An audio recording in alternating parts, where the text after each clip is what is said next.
Happy 2020. No, wait. Happy 2021.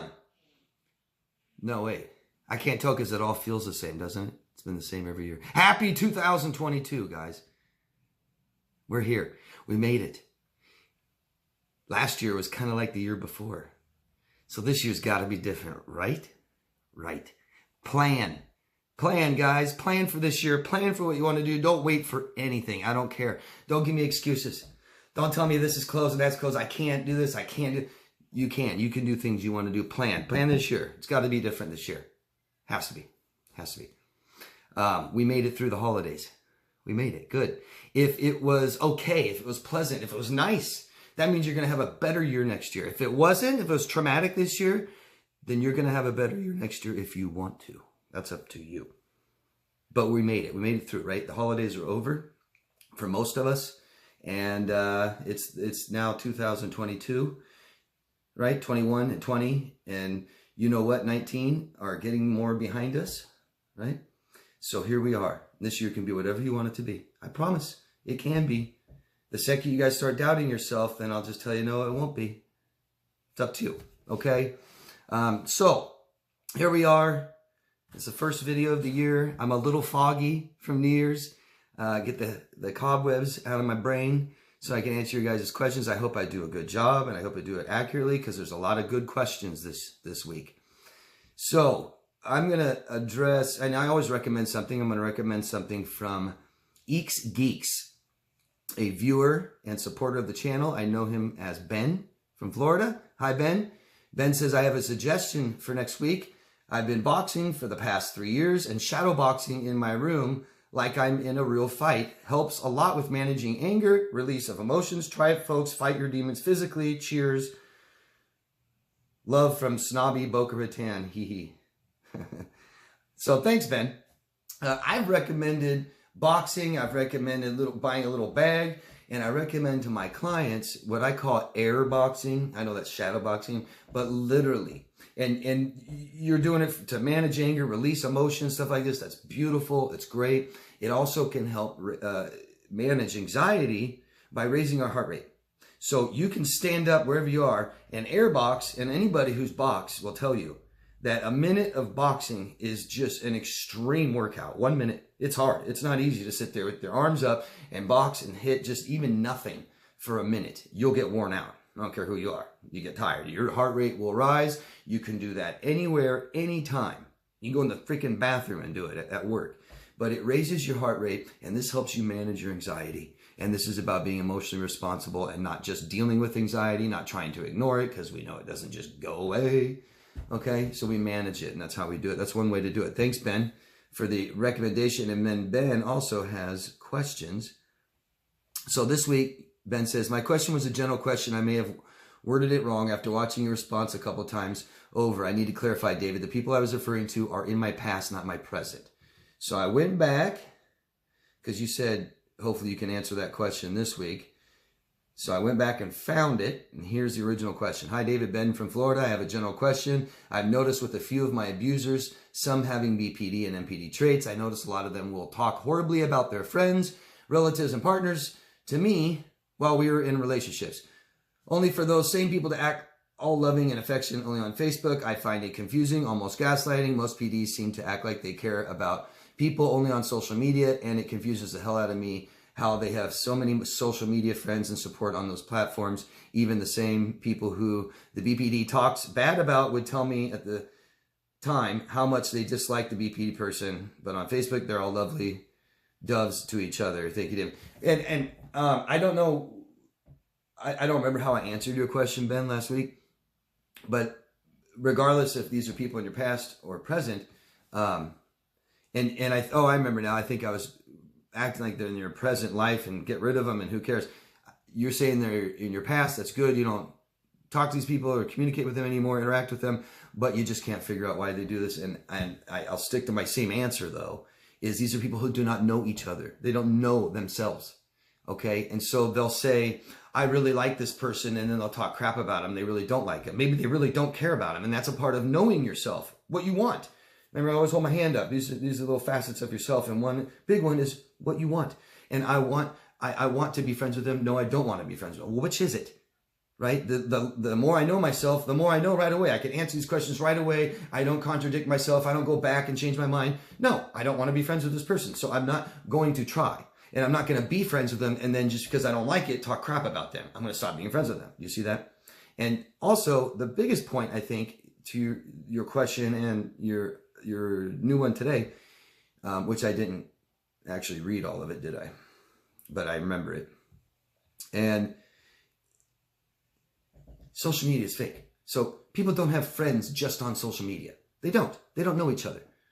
That's bizarre to me. Oh, I have a friend on Facebook. Yeah, we just shoot each other comments every now and then. You never talk? No. Okay. You can't really get to know somebody that way. You don't know each other. You can call each other friends if you want, but that's not my definition of friends. Social media is fake. It does no good. You want to talk to somebody on social media? Why? Call them. If you don't call each other, then what is that relationship? I don't know. You don't see each other. You don't call each other. You don't really talk about meaningful things. It's just crap. And what do people mostly talk about on social media? Right? They talk about in the worst, God, politics and religion. God, Jesus, what's the point? And you're going to get in arguments with people about stuff and what you believe in. No, you have to believe this. No, how about we're just all different, and just accept it, and who cares? And I don't need to change anybody else's mind or opinion. Why? Especially people you don't even know. Who cares? It's all BS. It's crap. It's deteriorating society and most of our own lives, I think. Truly. I'm pretty anti it. Except YouTube. I get to make videos on YouTube. But people who don't know themselves very well. People that don't value honesty and integrity very much at all. Right? And that's what it looks like. And I don't know how else to answer it. If there is some part of your question that I missed or I'm not answering or you don't understand, can you please ask me again? Ben, thank you. And thanks for the recommendation. And that goes to anybody. Anybody, I missed your question. It was an accident. Didn't see it. If I don't understand it, ask me again. If you don't understand my answer, ask me again. And keep a little dialogue going back and forth until you understand, until I help you understand my answer. And it helps. Okay? Thank you. All right, Emily from South Africa. I feel like I'm waiting for something to happen, but I don't know what. I feel strange and sad and confused. Then I feel dumb for feeling these things. I don't know how to explain it, and I'm sorry, Emily. These are emotions. These are things your body is doing, your body. Okay? Emotions are a part of who we are, and we have to accept ourselves, Emily. So first step is just accept how we feel, okay? And we're not stupid for having feelings. We're not bad, shameful, dumb, nothing. It's just the way they are. Your feelings are just the way they are. They're not wrong or right. It's just is, okay? And so figure out your feelings, write them down, and try to find some of the root causes of these. The more we ignore how we feel, the longer this time goes by and we kind of lose source of our emotions. But try, okay? Talk about it, process these things. That's what processing is. This is your reaction to trauma, Emily. Okay, and when we are afraid and our life seems hopeless and helpless and we don't have any control over it and people are just doing things to us all the time and we can't protect ourselves and stop it, then our brain is constantly hypervigilant and constantly looking for danger around the corner. And I've said this many times. I remember my own life growing up. I just remember it seemed like the best that times were was the most scared I was. I was like, oh, life is up here. Guess what? It's about to be down there. Because that was my life. It went like this. My whole life. I almost felt more comfortable down here. Yeah, this is the way it's supposed to be. Because when it gets up here, oh no, it's going to be bad. I mean, I couldn't even go camping for 2 days without knowing that when I come home, my life is going to be total hell. I couldn't go to a friend's house, when I was a kid. Even in my 20s, I was being screwed with all the time. So I always felt nervous when things were good. Hypervigilance. I think of it as a fox. A fox is one of the only animals that hunts even when they are full. They never stop hunting. And that's kind of like us. It's like we never stop looking for that danger because we don't know how to control it, end it, or get rid of it and run from it. We don't know how. So the more we learn that, the more our brains calm down and realize that we can protect ourselves. Okay? Don't worry, Emily. And Emily, again, I want to lose some weight. What types of food should I eat and what foods should I eat less of? What exercise works well for losing weight? when we want to stop addictions, we want to make a major change in our life, and people talk about diets a lot, and we want to lose weight, we want to be healthier and look better and feel better. I always recommend add something, take something away. Try to apply that rule. It's a really good rule, I think. You know, I want to lose weight, so I'm going to take away sweets, you know, or at least, you know, just have sweets on Saturday and Sunday night or something. And so I'm going to take something away, and I'm going to add something, a little exercise. I'm going to start eating more fresh fruit, whatever it is. Okay? Take something away, add something. So over the years, I've been able to eat pretty healthy, and I've found out a lot of things that work well for me. We're all different, okay? That's really important to understand. We are all different, and there are very healthy foods that I may be able to eat, and there may be very healthy foods that you may not be able to eat. And we have a lot of food allergies, and it can take 1 year to 2 years to understand, even find out what we're allergic to, what doesn't feel right to us, what hurts our bodies. But typically, the best diet I've ever found, closest to how I think we should live, is the Atkins. And I'm not promoting Atkins diet. I'm saying it's close to how we should eat, I think. And because a lot of the Atkins diet gets rid of a lot of carbs, bad carbs. And a lot of bad carbs are cancerous. So not only are we losing weight and feeling better, but we're less prone to cancer. Things like baked bread. Baked bread is high cancerous. Lots of carbs that are bad and make it very difficult to lose weight. And so I stick to things. I always like to go 1 protein to 2 veggies. That's kind of a little recipe I stick to. So, you know, a piece of meat and then 2 times that much in veggies at least. That's kind of something I stick to. I also give myself everything I want 1 day a week, right? So I love pizza. I'll eat pizza once a week, or maybe I'll eat a bunch of carbs and pasta, or maybe a big old sub. So I don't cut these out completely. The first rule of man ever was nothing too much. Nothing too much. And it's a rule that we all still apply today for many things, and for food is perfect. And you know, here we are recovering from trauma. And so a part of things that make us feel good sometimes are the foods that we like to eat. And we eat them in moderation right now. And if we're severely being traumatized or coming out of trauma, it may be more important sometimes to eat and give ourselves some of the things that we really want and look forward to. That might be more important right now. Depends where you are at, okay? A lot of times in trauma, we lose too much weight. Sometimes we gain too much weight. We all react differently, and so we need to do different things. Different things are better for us. Yeah, it's you know, we really are. Our bodies are really made up of how we live and how we treat it, and especially food, isn't it? And I see people gain lots of weight. I see people get diabetes. I see people get cancer. And they're not really aware that it's really a choice. A lot of this stuff is a choice. So it's something we have control over. But instead of a diet, think of a way of life and just gradually change these things. And what's really important when we're traumatized is exercise. Exercise is really beneficial for our brains. But when we are dealing with trauma, the chemical kind of imbalance that's going on in here, exercise can make us worse. And so exercise will help our stress chemicals be more in balance, less anxiety. Too much working out can make them spike again, make us not sleep well. A lot of you guys, especially when you come out of trauma, we tend to do things pretty extreme. We may start working 90 hours a week. We may start working out 3 hours a day, 4 hours a day, and we're getting out of our emotional life. It's helping us feel better because we're not focused on that. But it can also make our lives worse. We can also be working out too much, and it could affect our sleep, not sleeping well, and having more anxiety, things like this. So everything's a real balance, and I think that's the real key word when you are addressing these kind of issues. Thank you, Emily. And Emily, again, are you serious about happiness not being a goal, and that you can be happy and content now? Yeah, definitely. I'm not saying you can totally control your emotions, but happiness is a choice, I promise. And the more we make it a goal, the further away it is from us. Do you see that? I can't wait to be happy in a year from now. Well, geez, what if something happens from that in a year from now, and we can push it back another year and another year? Why not be happy now? Why not be happy right now? And you'll be amazed at how much it really is our choice. Because the one thing that makes us the least happy is stressful, toxic relationships. And we have a choice there. Okay. And Emily again, she's got 1, 2, 3, 4, 5 questions.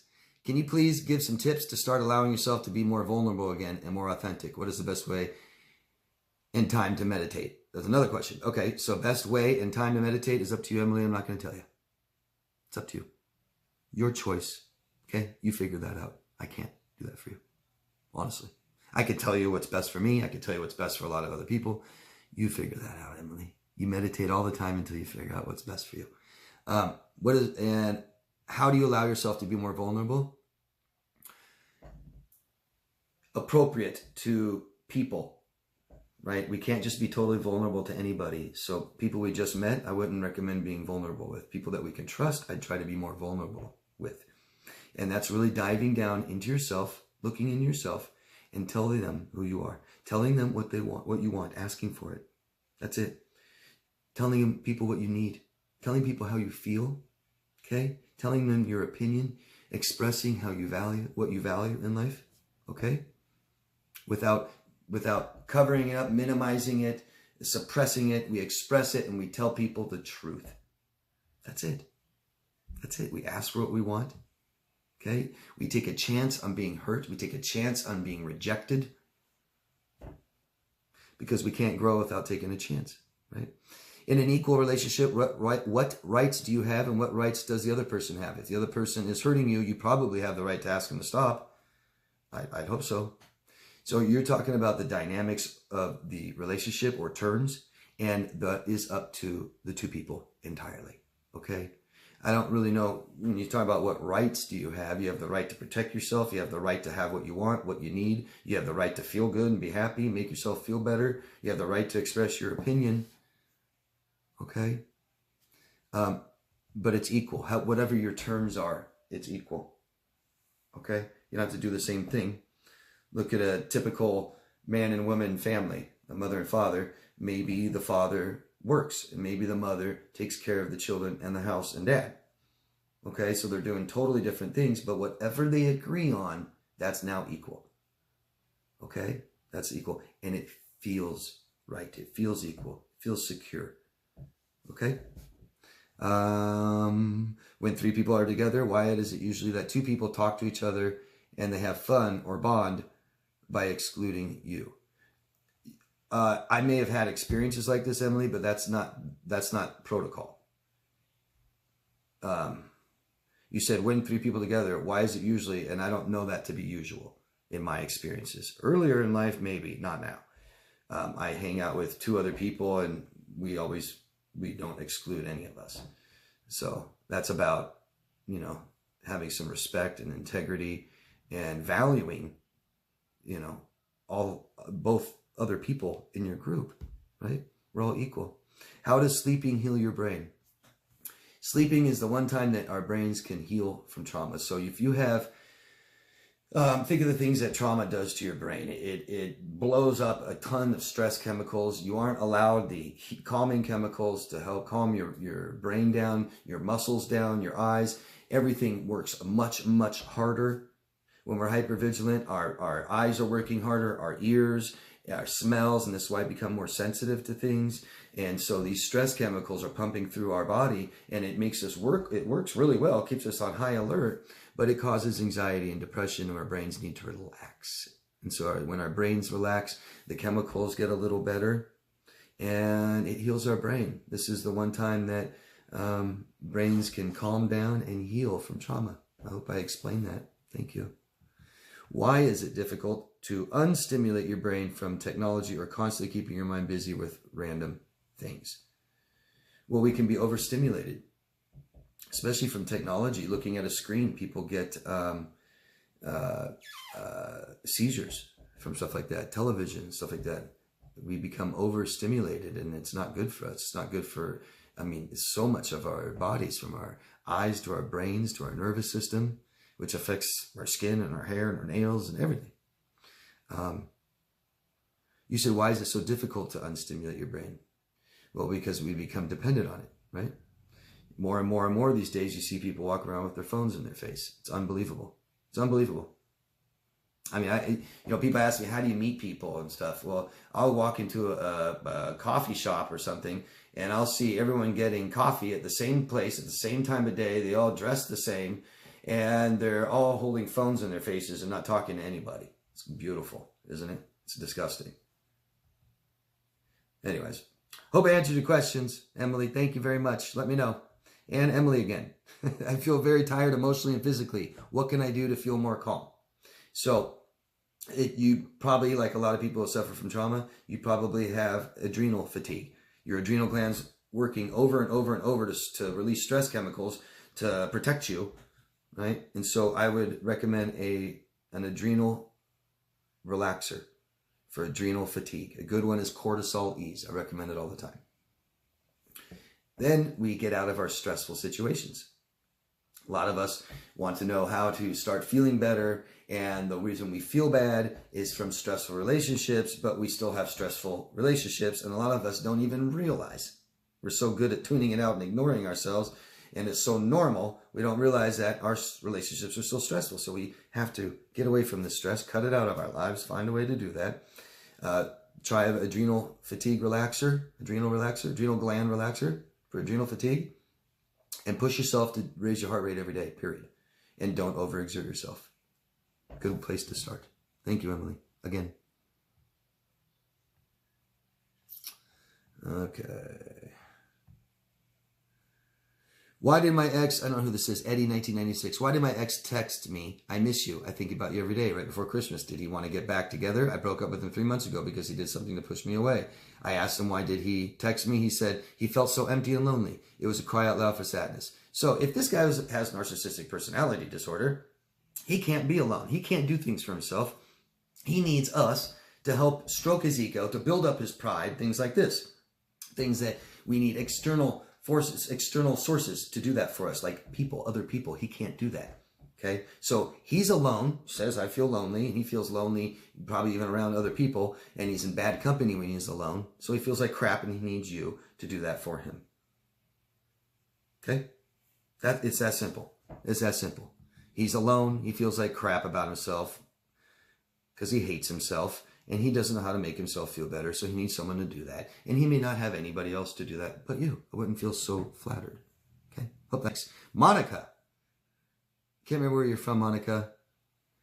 Hi, David. To clarify, he was born a woman and he was scared to tell me, and that's why he disappeared. But that still doesn't excuse his other behavior. His friends know about me because when I called him one night, he had me on speaker and his friends were in the background laughing. I guess my question is why he and his friend requests his flings, but not me when they have over for, because he talks so poorly of you, Monica. That's what I said before. He is trashing you and making you the nastiest, disgusting, ugliest, stupidest, dumbest, weakest, worst person in the world. And that's because he can't accept himself. That he feels that way about himself, and he can't accept himself, and he has enmeshed with you, and the closer you become to him, the more he transfers that crap onto you. And if he can convince other people of this delusion, how delusional he is, of his illusion, then it's in stone, then it's true. You're the bad person, not him. That's why. They are disgusted by you, and they don't know you. And I'm sorry. Hope that answers your question. Emily from Latvia. Hi, Emily. Happy New Year to you and your loved ones. Thank you, you too. Could you please kindly explain why a romantic partner would not keep promises? For example, take me on camping, introduced to his children, going to watch stars at night. How do I need to bring this up to a partner? Appreciate your help by building this awesome channel. Thank you, Emily. Thank you so much. You're great. Great support to this channel. We're all different. We're all different. And a big part of who we are is what we value. Our values, our moral values. And not everybody values the same ones as you. And there are some people that don't value any moral values at all. Okay? And what happens is we need to make our values principle in our daily life, and we firmly plant them into the ground, and we don't move them out of the way for anybody. And so if I value integrity, which I happen to very much, I firmly plant it in the ground, and I do not move this out of the way for anybody. I don't compromise my values ever again. Boom. And the more firm they are, and the more I practice integrity and show integrity, the more self-aware I am, the more stable I am, and the less I'll ever move them out of the way for anybody. But if I lose my integrity once, and I lie, and I'm not a person of my word, and I make a promise and I don't keep it, things like this, I have to pick them up and move them out of the way that time. And the more you do that, the easier it is. This is easy for him to do because he has a pattern of doing this in his life. This is who he is. He is different than you, and we just accept it and move on. Stop trying to change him. Do this. See this? Cross fingers. Uncross it. Say, he doesn't value integrity. I do. I won't compromise that for him. I'm going to firmly plant my integrity into the ground, and I'm not going to move them out of the way for this one person out of billions. Bye-bye. Have a good day. I really care about you. Thank you. I'm sorry it didn't work out. You're a great human being. Good luck. And I'm going to go find somebody who does this with integrity. It's that simple. And I'm sorry. Thank you, Emily. Nate Dogg from North Carolina. Hi, Nate. My mom's a narcissist and my dad is an enabler. I have 4 months left in college. I'll be moving out of my parents' house. Thank God. Christmas Day was hard because I had to fake happy with my family. I'm sorry. Just know that you don't have to. At least say that you're choosing to. My parents were acting happy and like everything was fine. But in reality, our relationship was diminished to almost nothing. Have you ever heard of families doing the same thing? All of ours. Almost all of ours. Nate. This encouraged me to write again. I'm right. I mean, look, you guys are all watching, right? Hundreds, right? Isn't that kind of the pattern, right? Our families are kind of, and they act like they're, right? And some of you understand and are aware that our families are real, Some of us think that our families still are, but we all act like, right?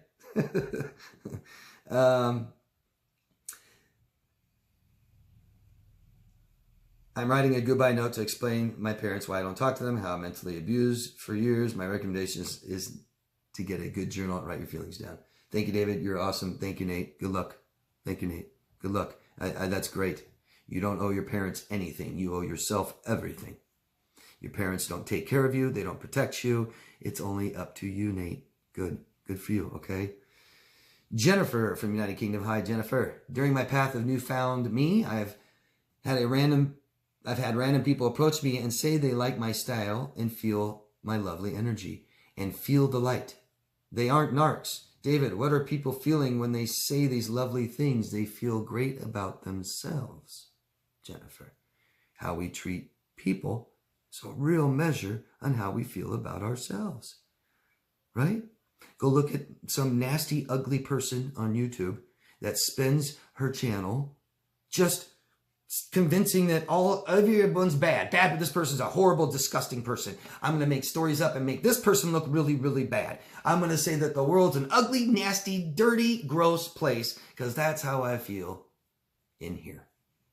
But when I feel really good about me and positive about life and the world is beautiful and I like people's style and I love your lovely energy and I feel the light. That's how I feel about myself inside. Okay? Enjoy yourself, Jennifer. The new and improved you. Enjoy it. Jeanette and Ernie at the Artful Boutique says, you can't put a bag over who they are. Way to go, David, and Happy New Year. My last video, I was saying, there's what people are, physical beauty, and then there's who people are emotionally inside. And we can put a bag over what people looks like, right? But we can't put a bag over who they are. And we tried to do that, didn't we? Thank you, Jeanette. Robin Andrews from the Western United States, because I know this. David, I seriously don't know how I would maneuver through this without you. I believe I was guided to you for my healing. You are the real deal and so important to all. That is so nice. Thank you, Robin. Thank you. You're just doing the suggestions that I make, that I give you, and you must feel worthy of doing that, and it's working out for you. Good. Good, Robin. And I'd love to hear this. Thank you for sharing this so much. Thank you for your support, Robin. Millie from the United Kingdom started trauma therapy to finally put to bed my past. I have a pattern of emotionally and physically abusive relationships. The last was the wake-up call I needed to work on my self-esteem, to break the cycle. 3 years, zero contact, and estranged from my abusive father and entire family. Good job. What could you suggest is the reason why I date NPD men similar to my father? So, Freudian psychology 101. We date our opposite gender parent. Okay? And so, Millie, just like our brains don't like change. Okay? Our brains care about two things. And in this order: stay alive, second, procreate. That's it. Doesn't care how you feel, what you want, nothing else. Stay alive and procreate. And that's why change is scary to us. That's why change is hard for us. That's why the less we know ourselves, the more we listen to this thing, our brain, and we start thinking that. We start behaving that way, what our brain's telling us, which is horrible. So we learn what a father is, what a husband is, what a man is, what a brother. I mean, all these things we learn from our father, okay? And our parents are trying to teach us how to live and how to procreate. And hopefully they teach us emotional needs. That's the most important. But for our brain's consideration, how to stay alive, how to procreate. We learn that from our parents. So we gravitate to what's familiar. That's how we stay alive. Less change, right? So if my parents are white, I'm less likely to go jump right into a whole group of black people or Hispanic people. My brain says, no, go to the white people. That's just what keeps us alive. That's our brain, okay? And the less we listen to this and we know ourselves more, we stop doing that. And we start interacting with other people of other color, okay? So it's just, we're going to date. I'm going to typically date someone like my mom because that's what keeps me alive. That's what I gravitate towards. That's what's familiar, more comfortable, and less change. I hope that makes sense, okay? Now, Freudian psychology, we date our opposite gender. Unless we're abused, traumatized, and neglected, then we date that person, the source of that person, typically. So I may date someone like my mom, but if my father deeply abused me all the time and my mom didn't, I might date someone more like my father. Hope that makes sense. Because that means we need to heal from that. We don't have it figured out. And that's it, guys. That's all the questions for the first Q&A of 2022. Thank you all. Great questions. Please keep them coming. And yeah, thank you, guys. This year is your year. You can do whatever you want this year. Be whoever you want. Be wherever you want. If you know that, it'll come true. If you don't, it won't. Okay? It's in here. It's attitude. Attitude is everything. Plan. At least make a plan. Okay, guys? Love yourself first. Anybody wants coaching, you can find me at daviddemars.com. The link is down below. Please, if you could subscribe to the channel, vote up or down, comment down below, keep asking questions, share this video with someone else, and love yourself first. Thanks, guys. See you next Monday.